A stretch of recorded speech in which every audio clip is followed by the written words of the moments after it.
Dans un monde vibrant, viens apprendre avec moi. Click and Chill, l'endroit où ça commence, crois-moi. Bonjour tout le monde, bienvenue au Costa Rica, bienvenue sur Click and Chill. Merci de me suivre, merci d'écouter mon vidéo, c'est super le fun. On jase comme ça en français, juste pour qu'on puisse un petit peu faire comprendre qu'est-ce que c'est l'intelligence artificielle, qu'est-ce qui s'en vient pour nous dans les années qui s'en viennent, dans les années futures. J'ai étudié en intelligence artificielle, en data science puis en machine learning. Entre autres, j'ai étudié 3 projets qui étaient vraiment très intéressants. Le premier projet que j'ai étudié, on avait des données, des centaines de milliers de données qui donnaient des patients. Donc, on avait un homme, une femme, un âge, un rythme cardiaque, exercice à l'effort, pas d'effort, etc. On avait plein de détails sur l'être humain sans savoir son nom. Et puis, avec le paquet de résultats, on avait la réponse. Est-ce que cette personne-là est candidat à avoir une crise de cœur? Est-ce qu'il est cardiaque? L'autre, oui. L'autre, non. L'autre, oui. L'autre, non. Donc, on faisait analyser le fichier, puis on disait, OK, à cause de toutes ces données-là, il y avait ce résultat-là. Ma job à moi, en tant que data science puis machine learning, c'était de faire apprendre à la machine avec un individu complètement qu'on ne connaît pas. Maintenant qu'on sait toutes ces données-là, qu'on sait que lui, s'il y a toutes ces informations-là dessus, il y a une crise de cœur, l'autre, il n'y a pas de crise de cœur avec les données, puis on analyse. Donc, on fait toutes les vérifications complètes, et puis, un coup ça c'est fait, on a des résultats. Quand on fait du machine learning, on enlève le résultat, on donne une ou deux données, deux individus au machine learning ou à l'intelligence artificielle, puis on lui demande, est-ce que cette personne-là, avec les détails que je te donne, elle est cardiaque ou pas? C'est assez puissant comme information. Donc, c'est ça du machine learning, c'est ça du data science. Ça, c'était un des projets que j'ai fait. Ensuite de ça, on a fait des identifications de photos pour montrer à l'intelligence artificielle à nous aider à reconnaître les races de chiens. Donc, on avait plein de photos de chiens. Et puis, il fallait premièrement que l'ordinateur sache c'est quoi un chien. Parce que pour nous autres, c'est évident parce qu'on est des humains et on s'est fait apprendre c'est quoi un chien. Mais pour un ordinateur, une image d'un animal, bien, la différence entre un chat et un chien, mais il faut y apprendre. On appelle ça du machine learning.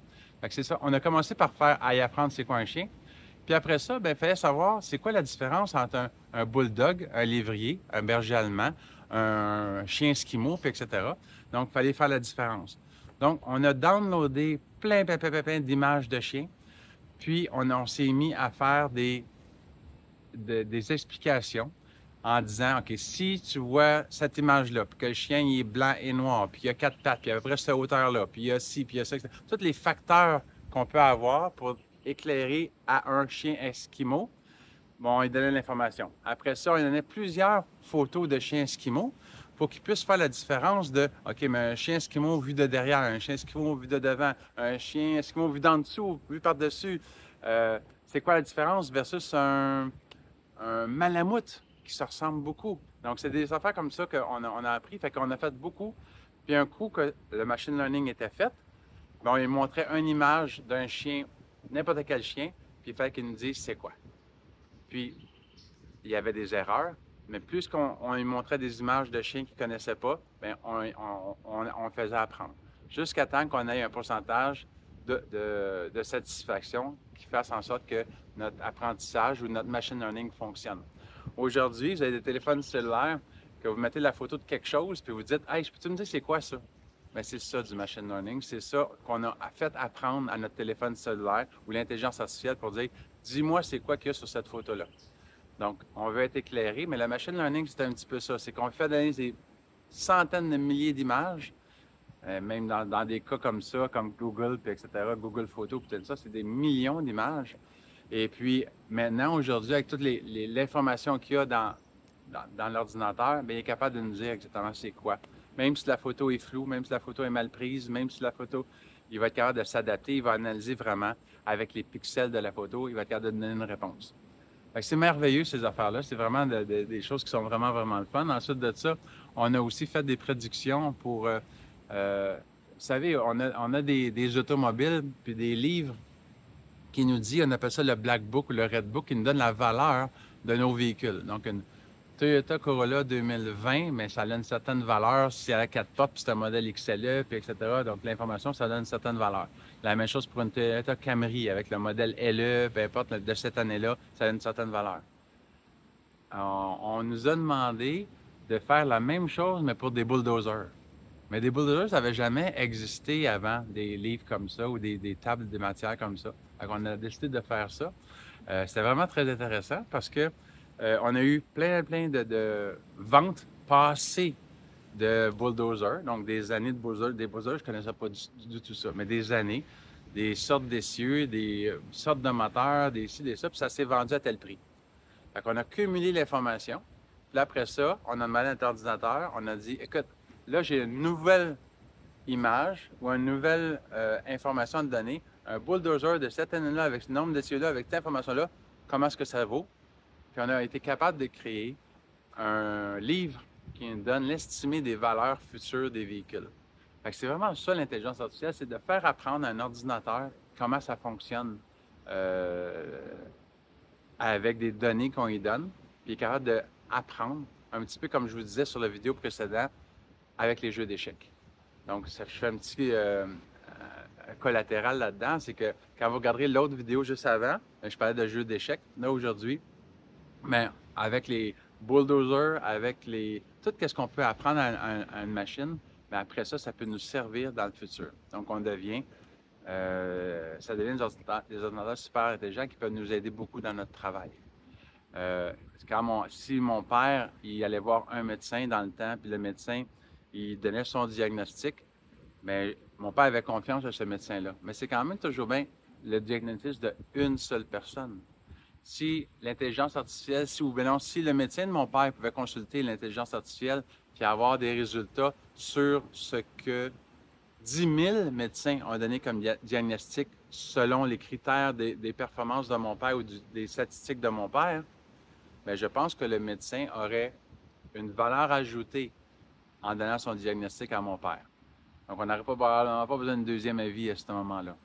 Donc, la technologie, ça s'en vient puissant, ça s'en vient fort, et puis ça s'en vient aussi au service de l'humanité. C'est ça qui est vraiment cool. C'est pour ça que je voulais vous dire que c'est pas toujours désastreux. L'intelligence artificielle, il y a des bons côtés à ça. Dans une vidéo prochainement, je vais vous montrer comment manipuler ChatGPT, DeepSeek, Copilot, ou bien non Gemini.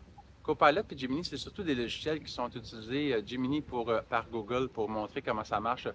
Mettons, tu fais un courriel avec Gmail, bien, Gemini va t'aider à faire le courriel d'une façon que tu vas aimer. Donc, si mettons que c'est un courriel qui est triste, bien, il va te formuler un texte qui va avoir là une connotation triste. Si c'est un courriel parce que tu vas avoir une promotion, bien, il va t'aider à faire ce courriel-là. La même chose pour Copilot. Copilot, c'est le côté Edge ou Microsoft quand on veut faire des courriels avec Outlook, des choses comme ça.